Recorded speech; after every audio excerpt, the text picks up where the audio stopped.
नमस्कार मित्रों, कैसे हैं आप। तो एसएससी 2025 को टारगेट करते हुए अपन सॉइल मैकेनिक्स पढ़ रहे थे, जिसमें आज अपन स्टार्ट करेंगे 14th चैप्टर फाउंडेशन। ठीक है। सबसे पहले देखते हैं टाइप ऑफ फाउंडेशन। दो तरह के फाउंडेशन होते हैं, shallow foundation and deep foundation. ठीक है। सैलो फाउंडेशन में बात करें तो सबसे पहले होता है राफ्ट या कि मैट फाउंडेशन। दूसरा फुटिंग। फुटिंग कितने तरह की होती है? Isolated footing, strip footing, combined footing, strap या कि tie footing and spread footing. ठीक है। फिर बात करते हैं डीप फाउंडेशन की। डीप फाउंडेशन में दो चीज़ें होती हैं, क्या क्या? पाइल फाउंडेशन एंड वेल या कि सेजन फाउंडेशन। ठीक है। पाइल फाउंडेशन या कि वेल या कि केसन फाउंडेशन। ठीक है। पाइल फाउंडेशन में क्या क्या होता है? End bearing pile, friction pile, compaction या कि sand pile, batter pile, anchor pile, sheet pile, fender या कि dolphin pile and tension uplift pile. ठीक है। वेल फाउंडेशन में box caisson, pneumatic caisson and open caisson well foundation. ठीक है। सबसे पहले बात करते हैं सैलो फाउंडेशन की। सैलो फाउंडेशन कंडीशन की बात करें तो स्कैम्पटन के अनुसार, as per Skempton, D F by B should be less और इक्वल टू 2.5। ठीक है। Depth of footing upon width should be less और equal to 2.5 and as per Terzaghi D F by B less और equal to 1। ठीक है। तो दोनों ध्यान रखना है। सैलो फाउंडेशन सबसे पहले बात करते हैं राफ्ट या कि मैट या कि फ्लोटिंग फाउंडेशन की। It is preferred when the required area of footing is greater than 50% और one half of the total area. ठीक है। ये तब प्रेफर किया जाता है जब रिक्वायर्ड एरिया, जो फुटिंग की रिक्वायर्ड एरिया हो, कितना फुटिंग चाहिए हो? ग्रेटर देन, रिक्वायर्ड एरिया जो फुटिंग की हो किससे ज़्यादा हो?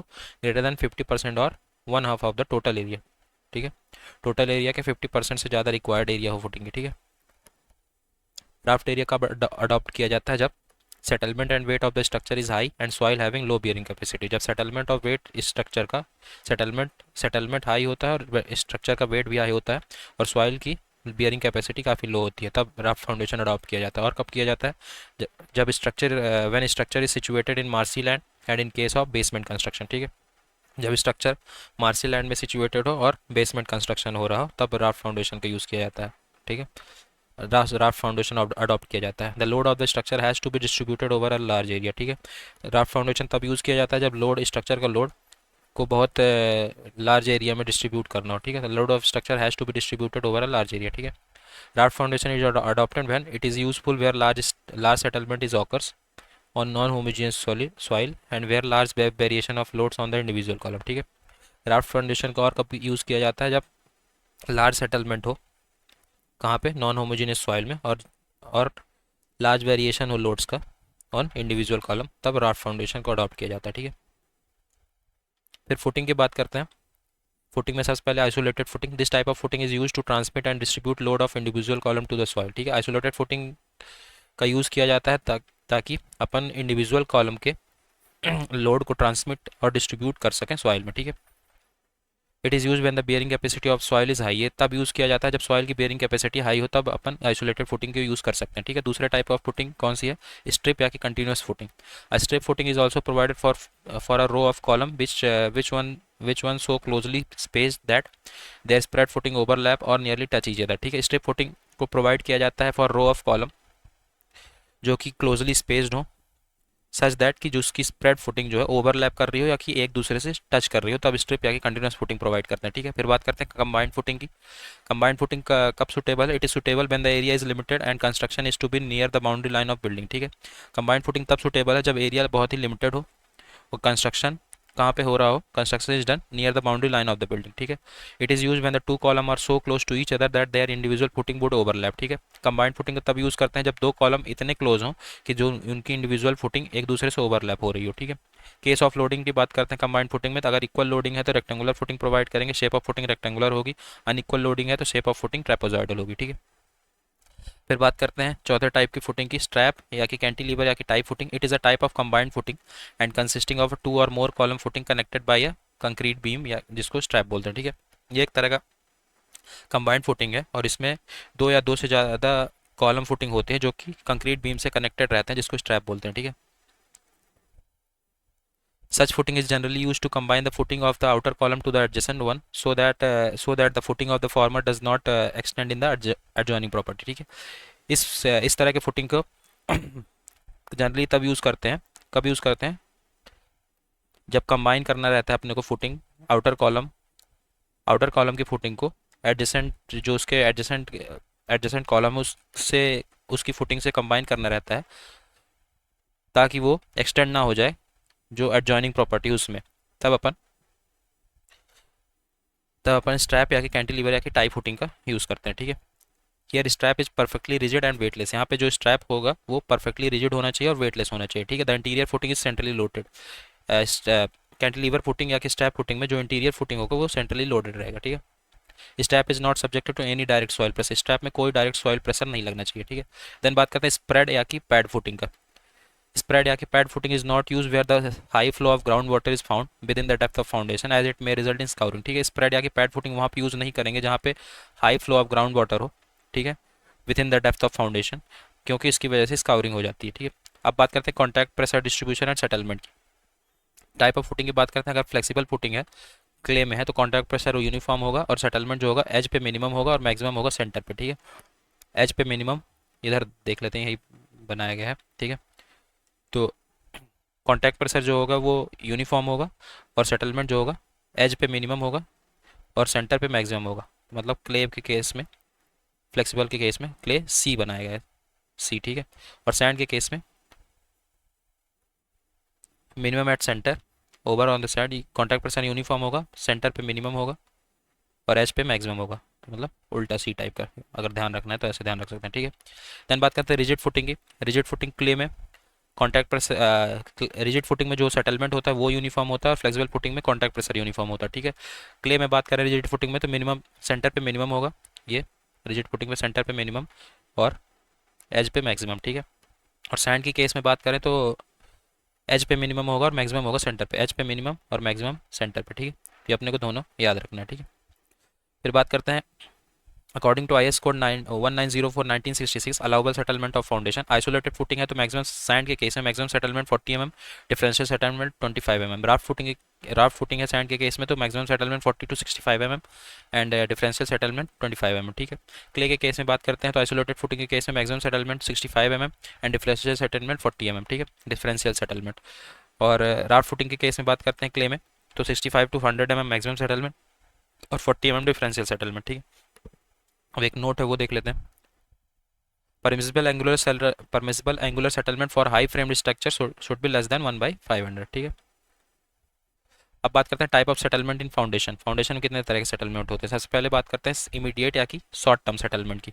Mostly occur in coarse grain soil of high permeability over short period of time which is 7 days। ठीक है, मोस्टली किसमें ऑकर होता है इमीडिएट या कि short term settlement, coarse grain soil में, जो कि जिसमें हाई परमिबिलिटी हो over short period of time, लगभग 7 दिन में। ठीक है, मोस्टली कोर्स ग्रेन सॉइल में ऑकर होता है, ऐसी कोर्स ग्रेन ऑफ सॉइल जिसके हाई परमिबिलिटी हो, हाई परमिबिलिटी जो अचीव कर ले over short period of time which is 7 days। ठीक है, तो इमीडिएट सेटलमेंट क्या होगा, QB 1 - μ/ES into I W क्या है, इन्फ्लुएंस फैक्टर। अलग अलग केस में इन्फ्लुएंस फैक्टर देखते हैं।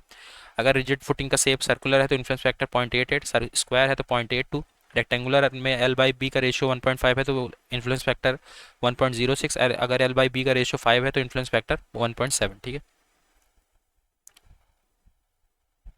फिर बात करते हैं दूसरा प्राइमरी या कि कंसोलिडेशन सेटलमेंट। ये ऑकर होता है saturated inorganic fine grain soil में। It is occur in saturated inorganic fine grain soil, ये अपने को ध्यान रखना। ठीक है, इस ये क्या हो जाएगा, C/1+E0.H log 10 sigma not plus delta sigma upon sigma not. ठीक है, C क्या है, कोफिशिएंट और करेक्शन फैक्टर, दिस वन। ठीक है, फिर बात करते हैं सेकेंडरी सेटलमेंट की। वेट अ सेकेंड, फिर बात करते हैं सेकेंडरी सेटलमेंट की। It occurs due to consolidation of soil under constant effective stress. Secondary settlement क्यों ऑकर होता है, due to consolidation of soil under constant effective stress. ठीक है, टोटल सेटलमेंट क्या हो जाएगा फाउंडेशन में, immediate settlement plus primary settlement plus secondary settlement. ठीक है, प्राइमरी सेटलमेंट को ही कंसोलिडेशन सेटलमेंट बोलते हैं। ठीक है, अब कुछ नोट है उसकी बात कर लेते हैं। कॉन्टैक्ट प्रेशर यूनिफॉर्म होगा फ्लेक्सिबल फुटिंग में और सेटलमेंट यूनिफॉर्म होगा रिजिड फुटिंग में। ठीक है, डीप फाउंडेशन, अब सेलो फाउंडेशन हो गया, अब डीप फाउंडेशन की थोड़ी बात कर लेते हैं। ठीक है, डीप फाउंडेशन की क्राइटेरिया देखते हैं तो as per स्कैम्पटन DF/B greater than 2.5, as per टरजागी DF/B greater than 1। ठीक है, टाइप्स ऑफ डीप फाउंडेशन की बात करें, सबसे पहले pile foundation. It is used when the soil of construction site is weak and there is no hard rock at a suitable depth below the ground level. ठीक है, pile foundation कब use किया जाता है, जब सॉइल कंस्ट्रक्शन साइट पे जो soil है वो वीक हो और कोई हार्ड रॉक ना हो सुटेबल डेप्थ ग्राउंड के बिलो कोई ग्राउंड के बिलो एक सुटेबल डेप्थ पे कोई हार्ड रॉक प्रेजेंट ना हो, ठीक है, और कंस्ट्रक्शन साइट पे जो सॉइल हो वीक हो, तब पाइल फाउंडेशन का यूज़ किया जाता है, ठीक है। अब देखते हैं classification of pile foundation. Function के बेस पे देखें फंक्शन के बेस पे देखें पाइल फाउंडेशन कितने तरह की होती है। सबसे पहले आता है compaction pile, use to compact loose granular soil. Compaction pile का यूज़ किया जाता है लूज ग्रैनुलर सॉइल जैसे कि सैंड है उसको कंपैक्ट करने के लिए, ताकि बियरिंग कैपेसिटी और डेंसिटी इंक्रीज हो सके। जैसे कि इसका एग्जांपल क्या है, सैंड पाइल्स, ठीक है। Compaction pile is use when there is a danger of liquefaction in the soil, ठीक है। कंपैक्शन पाइल का यूज़ करते हैं जब लिक्विफेक्शन होने का डेंजर रहता है सॉइल में, ठीक है। Batter pile driven in an incline direction to prevent horizontal thrust और इंक्लाइन फोर्स, ठीक है। बैटर पाइल जो है उसको इंक्लाइन डायरेक्शन में दिया जाता है ताकि हॉरिजॉन्टल थ्रस्ट और इंक्लाइन फोर्स को प्रिवेंट कर सकें, ठीक है। फिर अब बात करते हैं एंकर पाइल की।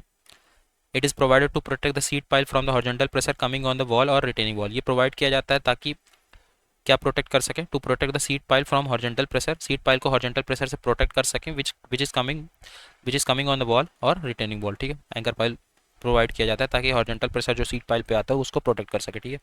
फिर बात करते हैं सीट पाइल। सीट पाइल क्या है, सीट पाइल को बल्क हेड भी बोलते हैं, इसको as a bulkheads use करते हैं और as a impervious cut off use करते हैं ताकि पाइपिंग फेलियर या कि सीपेज को रिड्यूस कर सकें and uplift under hydraulic structure, ठीक है।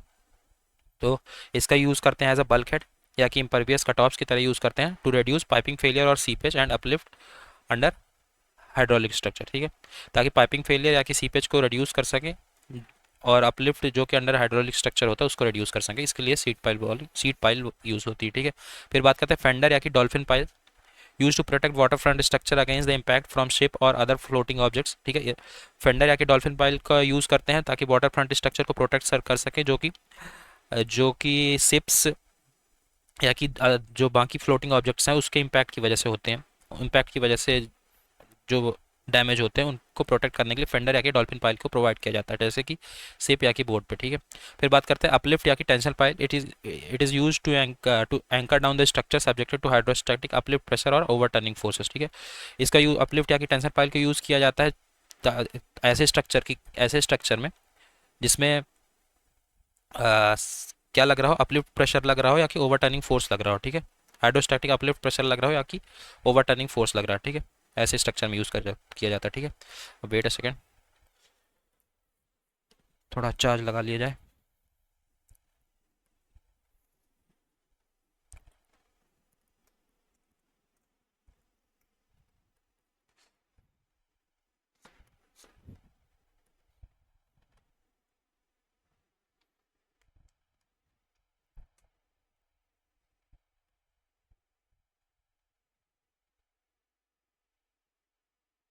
ओके, फिर बात करते हैं based on material and composition. Material और कंपोजिशन के बेस पे कितनी तरह की पाइल होती हैं वो देख लेते हैं। सबसे पहले pre cast concrete pile. Pre cast concrete pile, these piles moulded in circular, square, rectangular and octagonal form, ठीक है। प्री कास्ट कंक्रीट पाइल किस तरह में बनाई जाती है, किस शेप में बनाई जाती है, circular, square, rectangular and octagonal form में माउल्ड की जाती है, ठीक है। दूसरा है cast in situ concrete pile. Side पे जो कंक्रीट पाइल कास्ट की जाती है, बनाई जाती है, वो दो तरह की होती हैं, driven pile and board pile. Driven pile and board pile, driven pile में एक केस्ड होती है, दूसरा अनकेस्ड होता है, दो तरह का होता है। केस्ड पाइल कौन कौन सी होती हैं, Raymond pile, MacArthur pile, MacArthur cased pile, union metal monotube pile, swage pile, western button bottom pile. Uncased pile, simplex pile, Franki pile, vibro pile, MacArthur pedestal pile, ठीक है। Bored pile, under reamed pile, pressure pile and bored compaction pile. फिर बात करते हैं driven या कि displacement pile की। इसका यूज़ किया जाता है एम्बैंकमेंट्स में, रिटेनिंग वॉल्स में, बल्क हेड्स में और एंकर स्ट्रक्चर में एंड कॉफर डैम्स में, ठीक है। ड्रिवन पाइल इसके क्लासिफाइड एज रेमंड पाइल। सबसे पहले रेमंड पाइल की बात करते हैं। These piles are economical which is developed by a Raymond 1897। Raymond pile is primarily used as friction pile, ठीक है। रेमंड पाइल इकोनॉमिकल होती है जिसको डेवलप किया था ए रेमंड ने 1897 में। रेमंड पाइल को प्राइमरली यूज़ किया जाता है एज अ फ्रिक्शन पाइल, ठीक है। दूसरा तरह का पाइल है MacArthur pile. These piles is found by driving a steel shell into ground up to a required depth, ठीक है। इस पाइल्स को बनाया जाता है बाय, कैसे यूज़ किया जाता है, by driving a steel shell, ground में एक स्टील सेल को गाड़ के अप टू रिक्वायर्ड डेप्थ, ठीक है। Concrete is placed in the shell by gradually compaction and withdrawing the steel casing, ठीक है। कंक्रीट को प्लेस किया जाता है ग्रेजुअली कंपैक्शन करके और स्टील को विदड्रॉ करके केसिंग से निकाल के, ठीक है। फिर बात करते हैं वेस्टर्न बटन बॉटम पाइल। इसका यूज़ किया जाता है, it is use to increase in required in bearing area. इसका यूज़ किया जाता है required in bearing area, and bearing area को इंक्रीज करने के लिए, ठीक है। फिर बात करते हैं अनकेस ड्रिवन पाइल की। अनकेस ड्रिवन पाइल में सबसे पहला पाइल है simplex pile. This type of pile driven through soft और हार्ड सॉइल। इस तरह का पाइल को सॉफ्ट या कि हार्ड सॉइल में ड्रिवन किया जाता है। It is form by driving a steel tube with a detachable cast iron shoe. इसको फॉर्म किया जाता है बाय ड्राइविंग एक स्टील ट्यूब जिसमें डिटैचेबल कास्ट आयरन शो लगा होता है, उसको ड्रिवन करके फॉर्म किया जाता है सिंप्लेक्स पाइल, ठीक है। फिर बात करते हैं फ्रैंकी पाइल की। Suitable for granular type of soil and for bearing stratum of soil and for bearing stratum of soil located at limited thickness up to a reasonable depth, ठीक है। Franki pile suitable है granular type of soil के लिए और ऐसी soil के जिसका bearing stratum जो है सॉइल का वो बहुत ही लिमिटेड थिकनेस का और रीजनेबल डेप्थ पे लोकेटेड हो, ठीक है। Franki pile it can be used as high capacity deep foundation element without the necessity of excavation और डीवाटरिंग, ठीक है। फ्रैंकी पाइल का यूज़ किया करते हैं as high capacity deep foundation element without the necessity of excavation और dewatering, ठीक है। फिर बात करते हैं विब्रो पाइल की।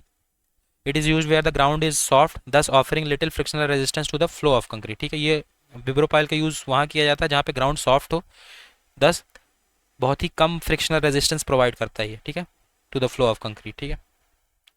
अब कुछ की पॉइंट्स हैं उनके बारे में बात कर लेते हैं। If the foundation of all the column of structure are designed on the total live and dead load basis then the settlement of exterior column will be more than interior column, ठीक है। अगर foundation सारे columns के foundation structure में जितने column सबके foundation को design किया जाए on the basis of total live and dead load basis पे, तब जो सेटलमेंट है होगी एक्सटीरियर कॉलम की वो ज़्यादा होगी इंटीरियर कॉलम के सेटलमेंट से, ठीक है।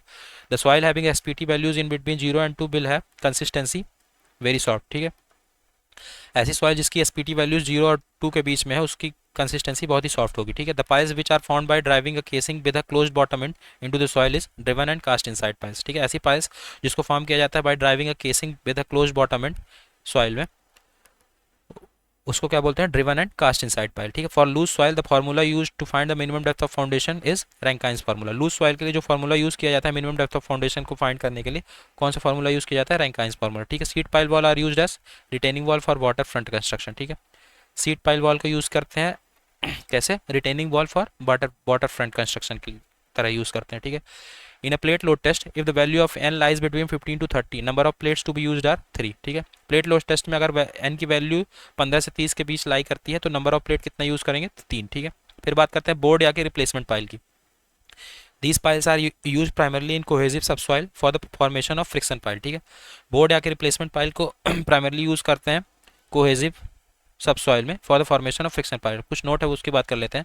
The efficiency of driven pile is more as compare to bored pile. जो ड्रिवन पाइल की एफिशिएंसी होती है ज़्यादा होती है as compare to bored pile, ठीक है। अब बातें हैं बोर्ड पाइल क्लासिफिकेशन की बात करते हैं। बोर्ड पाइल क्लासिफिकेशन सबसे पहले अंडर रीम्ड या कि cast inside pile. This pile is suitable for expensive soil और soft soil with filled up ground, ठीक है। This pile is cheap and can be made in less time, ठीक है। Under reamed या कि cast inside pile को use suitable होती है एक्सपेंसिव या कि सॉफ्ट सॉइल के लिए, ठीक है। ये पाइल चीप होती है और बहुत ही कम समय में बनाई जा सकती है, ठीक है। It is a bored cast inside concrete pile having one or more bulbs or under reams at its lower portion, ठीक है। ये एक bored cast inside concrete pile है जिसमें एक या एक से ज़्यादा बल्ब्स होते हैं या कि जिसको अंडर रीम्स बोलते हैं लोअर पोर्शन में, ठीक है। ये है, ये अंडर रीम है, ठीक है, या कि बल्ब्स इसकी को बोलते हैं। This pile protect the foundation from the uplift of the ground water length 3 to 8 metre, ठीक है। ये पाइल फाउंडेशन को प्रोटेक्ट करता है फ्रॉम अपलिफ्ट, ग्राउंड वाटर के अपलिफ्ट से, of length 3 to 8 metre. Most suitable है मल्टी स्टोरी बिल्डिंग के लिए। पाइल मल्टी स्टोरी बिल्डिंग के लिए बहुत ही सुटेबल होता है, ठीक है, अंडर रीम पाइल। इसमें बल्ब डाया जो होता है 2 to 3 times of shaft pile का जो डाया होता है उसके बराबर होता है। स्पेसिंग जो होती है इसकी 1.25 से 1.5 टाइम्स ऑफ बल्ब डाया, ठीक है। फिर बात करते हैं प्रेशर पाइल की। This type of pile is use where heavy vibration and noise are not permissible. Pressure pile ऐसी जगह यूज किया जाता है जहाँ पे हैवी वाइब्रेशन और नॉइज परमिसिबल ना हो, ठीक है। अब बात करते हैं based on mode of load transfer के बेसिस पे कितनी तरह की पाइल है। लोड ट्रांसफर के बेसिस पे कितनी तरह की पाइल है उनकी बात करते हैं। सबसे पहले इसमें आता है end bearing pile. It transmit the load through bottom tips. And bearing pile जो होते हैं वो लोड को ट्रांसफर करता है बॉटम के टिप्स से, ठीक है। Such piles act as column and transmit the load through a weak soil to a firm stratum at a greater depth, ठीक है। ऐसी pile as a column act करती है और लोड को ट्रांसफर करती है through a weak soil to a firm stratum at a greater depth. ठीक है, फिर बात करते हैं फ्रिक्शन पाइल की। It is use when a hard stratum of soil does not exist at reasonable depth. Friction pile तब use किया जाता है जब कोई हार्ड स्टेटम एक रीजनेबल डेप्थ पे एग्जिस्ट ना कर रहा हो। ठीक है, ठीक है। This pile transfer the load through skin friction between the pile surface and the surrounding soil. ये पाइल्स लोड को ट्रांसफर करती हैं through skin friction between the pile surface and surrounding soil. ठीक है, स्किन फ्रिक्शन की मदद से load को ट्रांसफर करते हैं फ्रिक्शन पाइल, जैसे ये फ्रिक्शन की मदद से लोड को ट्रांसफर करते हैं। ठीक है, और एंड बेयरिंग बॉटम एंड पे जो टिप होता है उससे लोड ट्रांसफर करता है। ठीक है, end bearing and friction piles पे आगे फर्दर देखते हैं। Its load bearing capacity is due to combination of end bearing and skin friction. End bearing and friction pile दोनों को ऐसी पाइल्स जिसमें दोनों एक्शन होता है, इसका लोड बेयरिंग कैपेसिटी होता है due to combination of end bearing and skin friction. अब देखते हैं classification of timber pile. Class A pile जो होता है उसका यूज़ किया जाता है फॉर हैवी लोड्स और लार्ज अनसपोर्टेड लेंथ के लिए। ठीक है, क्लास बी पाइल को यूज़ किया जाता है for medium loads. Class C pile का यूज़ किया जाता है फॉर टेम्परेरी स्ट्रक्चर। ठीक है, फिर बात करते हैं निगेटिव स्किन फ्रिक्शन की। When the soil layer surrounding a portion of the pile shaft settles more than the pile. ठीक है, जब सॉइल लेयर जो कि पाइल शाफ्ट के जो सराउंडिंग में सॉइल है वो पाइल से ज़्यादा सेटल हो रही हो, तब निगेटिव स्किन फ्रिक्शन ऑकर होता है। डाउन तब क्या होता है, निगेटिव स्किन फ्रिक्शन ऑकर होता है। कैसे ऑकर होता है, a downward drag occurs on the pile which is known as negative skin friction. ठीक है, जब पाइल्स के सराउंडिंग में जो सॉइल है वो ज़्यादा, उसका सेटलमेंट ज़्यादा हो रहा कंपेयर टू पाइल, तब एक डाउनवर्ड ड्रैग ऑकर होता है पाइल में, उसी को बोलते हैं निगेटिव स्किन फ्रिक्शन। ठीक है, जब सराउंडिंग सॉइल ज़्यादा ज़्यादा सेटल हो रही है कंपेयर टू पाइल। ठीक है, तो यहाँ पे निगेटिव स्किन फ्रिक्शन होगा। ठीक है, it occur in soft clays due to relative settlement of the soil. Generally negative skin friction soft clays में ऑकर होता है due to relative settlement of soil. ठीक है, it reduces the bearing capacity of soil. ठीक है, negative skin friction जो होता है बियरिंग कैपेसिटी ऑफ, जो पाइल की बियरिंग कैपेसिटी होती है उसको रिड्यूस करता है। ठीक है, friction resistance can be increase by, friction resistance कैसे इंक्रीज कर सकते हैं निगेटिव स्किन फ्रिक्शन पाइल में, making pile surface rough, surface जो पाइल के उसको रफ बनाए, प्लेसिंग क्लोजली और ग्रुपिंग ऑफ पाइल, पाइल को पास पास या कि ग्रुप्स में प्लेस करके, increasing length of length and dia, dia और लेंथ को बढ़ा के पाइल के। ठीक है, फिर बात करते हैं ग्रुप सेटलमेंट रेशियो की। ग्रुप सेटलमेंट रेशियो क्या होता है, it is ratio of settlement of pile group to the settlement of individual pile. Ratio of settlement of pile group to the settlement of individual pile. ठीक है, इसकी value जो होती है 1 से 16 के बीच में होती है। Group settlement ratios values is in between 1 to 16। ठीक है, फिर बात करते हैं group efficiency of piles. Group efficiency क्या होता है पाइल्स की, ultimate load carrying capacity of pile group upon number of pile into ultimate load on individual pile. ठीक है, इनटू 100। ठीक है, सैंडी सॉइल के लिए जो एफिशिएंसी होगी हमेशा ग्रेटर देन 1 होगी। ठीक है, क्यू यू जी क्या है, ultimate load carrying capacity of pile group, N है number of pile, Q U P ultimate load on individual pile. ठीक है, एंड बेयरिंग पाइल के लिए जो क्यू यू जी होगा, group pile is equal to number number of pile into Q U P. ठीक है, जो एफिशिएंसी होगी एंड बेयरिंग पाइल के लिए 100% होगी। ठीक है, वेट अ सेकेंड, कुछ नोट है उनकी बात कर लेते हैं। For group action minimum number of pile 3। Group action के लिए मिनिमम नंबर ऑफ पाइल कितनी होनी चाहिए, 3। According to IS code minimum spacing between piles की बात करें तो फ्रिक्शन पाइल में मिनिमम स्पेसिंग 3D होना चाहिए, 3 times of dia. In bearing piles में 2.5D, लूज सैंड में, loose sand and back filled pile में 2D। ठीक है, डी क्या है, डाया ऑफ पाइल्स। ठीक है, फिर बात करते हैं method to determine load carrying capacity of pile. ठीक है, लोड कैरिंग कैपेसिटी जो पाइल पाइल की लोड कैरिंग कैपेसिटी कितनी है उसको डिटरमाइन करने के लिए मेथड। सबसे पहले बात करते हैं डायनेमिक मेथड की। ये एप्लीकेबल है फॉर डेंस कोहेजनलेस सॉइल के लिए ही बस एप्लीकेबल होता है डायनेमिक मेथड। ठीक है, डायनेमिक मेथड में सबसे पहले आता है engineering news formula, ultimate load on pile Q is W H upon S plus C. Allowable load निकालना है, W H upon factor of safety भी आ जाएगा S plus C, which is जो कि फर्दर क्यू यू बाई 6। ठीक है, W क्या है, वेट ऑफ हैमर जो कि केजी में होगा। एच क्या है, हाइट ऑफ हैमर फॉल, कितने हाइट से हैमर को फॉल किया जाता है जो कि सेंटीमीटर में होगा। F S factor of safety, सारे पाइल्स के लिए फैक्टर ऑफ सेफ्टी 6 होगा। एस क्या है, फाइनल सेटलमेंट जो कि सेंटीमीटर में होगा। सी क्या है, इंपेरिकल कांस्टेंट या कि elastic compression. Double acting steam hammer के लिए क्या हो जाएगा, D A W plus A P H upon 6 S plus 0.25। इस सब अपने को याद रखना चाहिए। ठीक है, जहाँ पे ए क्या है, hammer area on which pressure acts, P क्या है, स्टीम प्रेशर। ठीक है, फिर बात करते हैं टाइप ऑफ हैमर की। ड्रॉप हैमर के लिए सी क्या होगा, 2.5 सेंटीमीटर, सिंगल एक्टिंग के लिए 0.25 सेंटीमीटर, डबल एक्टिंग हैमर के लिए 0.25 सेंटीमीटर। हैमर की एफिशिएंसी बात करें तो ड्रॉप हैमर में 100% एफिशिएंसी होती है हैमर की, सिंगल एक्टिंग में 75 to 85%, डबल एक्टिंग में 75 to 80%। ठीक है, फिर बात करते हैं दूसरे मेथड की, हेलीज या कि आईएस फार्मूला, जिसके बारे में दिया गया है IS 2911 1964 में। इसमें क्यू यू कितना हो जाएगा, NH into N B. NH क्या है, हैमर एफिशिएंसी, NB क्या है, efficiency of blow, into WH upon S plus C/2। यहाँ पे C/2 होगा। क्यू अलाउबल क्या हो जाएगा, QU अपॉन FS। FS यहाँ पे क्या होगा, फैक्टर ऑफ सेफ्टी 3, वहाँ पे कितना था 6। ठीक है,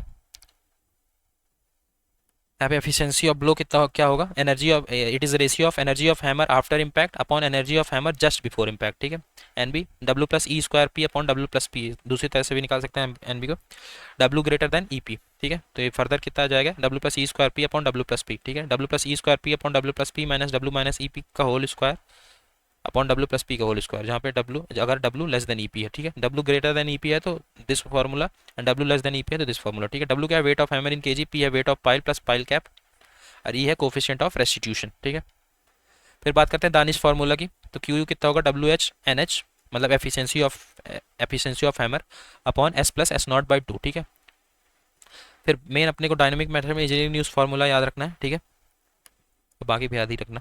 दूसरा मेथड है एनालिटिक या कि static formula, it is suitable for friction piles ड्रिविंग through cohesive soils. ठीक है, तो डायनेमिक मेथड सुटेबल था कोहेजन सॉइल के लिए, कोहेजनलेस सॉइल के लिए, और एनालिटिक या कि स्टैटिक फार्मूला सुटेबल है कोहेसिव सॉइल के लिए। ठीक है, इसमें QU क्या हो जाएगा, QEB plus QSF, QB plus AB plus QS into AS। QEB क्या है, end bearing capacity, QSF skin friction, QB क्या है, end bearing resistance of unit area, end QS क्या है, skin friction resistance for unit area. AS क्या है, surface area, AB है bearing area. Pure clay के लिए कितना निकल के आएगा, 9 QU is equal to 9CAB plus alpha C bar AS। ठीक है, फिर बात करते हैं फील्ड मेथड के लिए। फील्ड मेथड का यूज़ किया जाता है, फील्ड मेथड में स्टैंडर्ड पेनिट्रेशन डेटा का यूज़ किया जाता है। इसमें QU कितना निकल के आता है, 400 N AB प्लस 2N बार AS। ठीक है, N क्या है, करेक्टेड SPT नंबर, N बार क्या है, average corrected SPT number. Q allowable क्या हो जाएगा, Q अलाउबल हो जाएगा QU upon FS। Driven pile के लिए जो फैक्टर ऑफ सेफ्टी होगा 4 होगा, ड्रिवन बोर्ड पाइल के लिए फैक्टर ऑफ सेफ्टी 2.5 होगा। ठीक है, फिर बात करते हैं कोन पेनिट्रेशन टेस्ट की। कोन पेनिट्रेशन टेस्ट किया जाता है to determine the ultimate bearing capacity of pile in cohesionless soil. The result of Dutch cone penetration test is applied with sufficient accuracy. ठीक है, कोन पेनिट्रेशन टेस्ट का किया जाता है ताकि अपन अल्टीमेट बियरिंग कैपेसिटी पाइल्स की निकाल सकें। कहाँ किया जाता है, कोहेजनलेस सॉइल में, और जो रिजल्ट आता है डच पेनिट्रेशन टेस्ट का उसको अप्लाई करते हैं विद सफिशिएंट एक्यूरेसी। ठीक है, इसमें QU कितना निकल के आता है, QC into AB plus QC bar by 2 into AS। ठीक है, QC क्या है, static cone resistance, and QC बार क्या है, एवरेज कोन रेजिस्टेंस। ठीक है, तो अपने को ध्यान होना चाहिए। ठीक है, अब बात करते हैं बेल फाउंडेशन की। It is generally provided below the water level for bridges. Generally जो बेल फाउंडेशन प्रोवाइड किया जाता है वाटर लेवल के नीचे किया जाता है, below the water level bridges के लिए बेल फाउंडेशन जनरली प्रोवाइड किया जाता है। ठीक है, well foundation is preferable to pile foundation when the foundation has to resist large lateral force. ठीक है, बेल फाउंडेशन जो है प्रेफरेबल होता है पाइल फाउंडेशन के लिए जब फाउंडेशन को बहुत ही लार्ज लेटरल फोर्स रेजिस्ट करना हो। ठीक है, फिर बात करते हैं ग्रिप लेंथ की।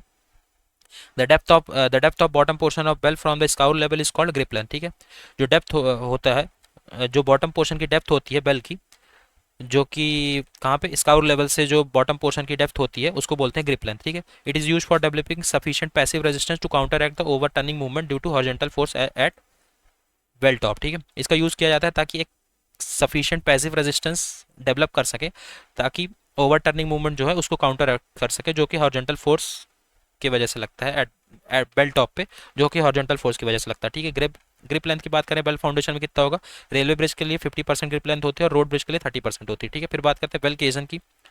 इसका यूज़ किया जाता है कंस्ट्रक्शन, कहाँ पे यूज़ किया जाता है, it is use in the construction of bridge piers foundation beneath rivers and other water bodies. ठीक है, इसका यूज़ किया जाता है ब्रिज पियर्स के फाउंडेशन जो कि रिवर्स के नीचे होता है और बाकी अदर वाटर बॉडीज के कंस्ट्रक्शन में। ठीक है, it is pre fabricated hollow box और सिलेंडर, ये प्री फैब्रिकेटेड हॉलो बॉक्स की तरह रहता है या कि सिलेंडर टाइप का रहता है। ठीक है, अब देखते हैं वेल केसन की कितने तरह के होते हैं, टाइप ऑफ वेल केसन्स।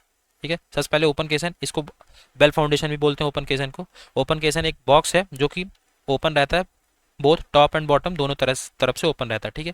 फिर बात करते हैं दूसरे तरह के बॉक्स केसन की। ये ओपन रहता है टॉप से लेकिन बॉटम से क्लोज रहता है। It is open at the top but close at the bottom, ठीक है। This type of caisson is used where bearing stratum is available at shallow depth, ठीक है। इस तरह के केसन वहाँ पे यूज़ करते हैं जहाँ पे बियरिंग स्टेटम बहुत ही सैलो डेप्थ पे अवेलेबल रहता है, ठीक है।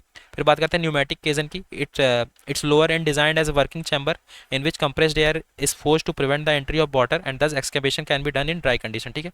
न्यूमेटिक केसन में जो लोअर एंड होता है उसका, न्यूमेटिक केसन का जो लोअर एंड होता है उसका, उसको as a working chamber design करते हैं जिसमें कंप्रेस्ड एयर को फोर्स करते हैं ताकि जो वाटर की एंट्री एंट्री हो उसको प्रिवेंट किया जा सके और एक्सकेवेशन ड्राई कंडीशन में अपन कर सकें, ठीक है।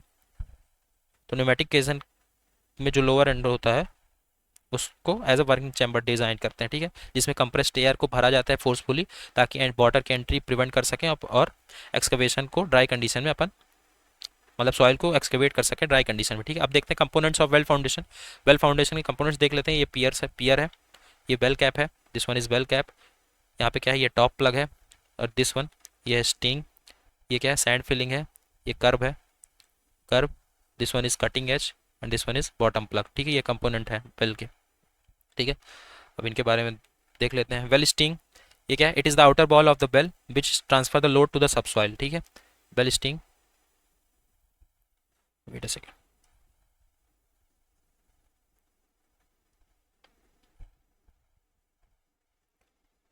ये है बेल स्टिंग, आउटर बॉल है बेल की, ठीक है। It is the outer wall of the well which जो कि क्या ट्रांसफर करती है, लोड ट्रांसफर करती है टू द सब soil, which transfer the load to the सब soil. It act as cofferdam during sinking and provides weight for sinking, ठीक है। एक कॉफर डैम की तरह एक्ट करती है ड्यूरिंग सिंकिंग और वेट प्रोवाइड करती है सिंकिंग के लिए, ठीक है। इसकी थिकनेस जो है 500 mm से कम नहीं होनी चाहिए, thickness should not be less than 500 mm। फिर बात करते हैं बेल कर्व की। ये होता है कर्व, ये है कर्व, बेल कर्व, ठीक है। इसके बारे में देखते हैं। Well curb, lower wedge shaped portion of well steining is called well curb. जो बेल स्टिंग का lower wedge portion, wedge shaped का पोर्शन होता है उसको बेल कर्व बोलते हैं। Well curb is compose to support the weight of well. Well curb को लगाया जाता है, बेल कर्व को लगाया जाता है ताकि जो वेट है बेल का उसको सपोर्ट कर सके, ठीक है।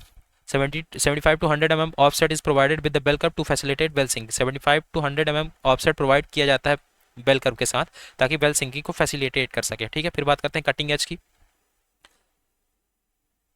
बेल कर्व हो गया, दिस वन ये है कटिंग एज, ठीक है। स्टिंग पे लोअर पार्ट पे लगा होता है कर्व और ये है कटिंग एज, ठीक है। कटिंग एज के बारे में देखते हैं। It is the lowest part of well curb which cuts the soil during sinking, ठीक है।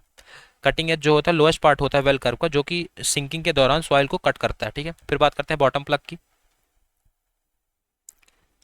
ये है बॉटम प्लग, ये पूरा portion bottom plug. After the bell is sunk to required depth, the base of the bell is plugged with the concrete, which is called bottom plug, ठीक है। Bell जब संक हो जाता है एक रिक्वायर्ड डेप्थ में तो जो बेस है बेल का वो प्लग्ड हो जाता है कंक्रीट के साथ जिसको बॉटम प्लग बोलते हैं, ठीक है। It transfer the load to the सब सॉइल, ये क्या करता है, लोड को सब सॉइल में ट्रांसफर करने का काम करता है। फिर बात करते हैं टॉप प्लग की। ये बॉटम प्लग हो गया, ये लोड को सब सॉइल में ट्रांसफर करने का काम करता है, ठीक है। फिर बात करते हैं टॉप प्लग की। ये है top plug, this portion top plug. Top plug क्या है, it is a concrete plug provided over the filling inside the well, ठीक है। ये एक कंक्रीट प्लग है जो कि कहाँ पे प्रोवाइड किया जाता है, इनसाइड द बेल, ठीक है। Provided over the filling inside the well. It provide contact between the well cap and sand filling, ठीक है। ये क्या क्या प्रोवाइड करता है, ये बेल कैप और सैंड फिलिंग के बिटवीन एक कॉन्टैक्ट प्रोवाइड करता है, ठीक है। It provide contact between well cap and sand filling, ठीक है। बेल कैप और सैंड फिलिंग के बीच एक कॉन्टैक्ट प्रोवाइड करता है टॉप प्लग, ठीक है। Wait a second, okay. फिर बात करते हैं well cap, this one is, ये बेल कैप है। It is RCC slab provided at the top of steining transmit the load of superstructure to the steining, ठीक है। ये एक आरसीसी स्लैब है जो कि स्टिंग के टॉप पे प्रोवाइड किया जाता है ताकि जो सुपर स्ट्रक्चर का लोड है उसको ट्रांसमिट कर सके स्टिंग में, ठीक है। इसकी जो मिनिमम थिकनेस है होगी, बेल कैप की जो मिनिमम थिकनेस है वो 750 mm होनी चाहिए, ठीक है। Minimum thickness of slab is 750 mm। फिर बात करते हैं ड्रेज होल की। ड्रेज होल नहीं दिखाया गया है। Dredge hole, the hole form due to excavation of the soil is called dredge hole. वो होल जो कि सॉइल के एक्सकेवेशन की वजह से फॉर्म होता है उसको बोलते हैं ड्रेज होल, ठीक है। तो ये कंपोनेंट्स हो गए वेल फाउंडेशन के। अब बात करते हैं, कुछ नोट है उनके बारे में। सबसे पहले micro piling. Pile having dia less than 300 mm is known as micro piling. ऐसी पाइल जिसकी डाया 300 mm से कम होती है उसको बोलते हैं माइक्रो पाइलिंग।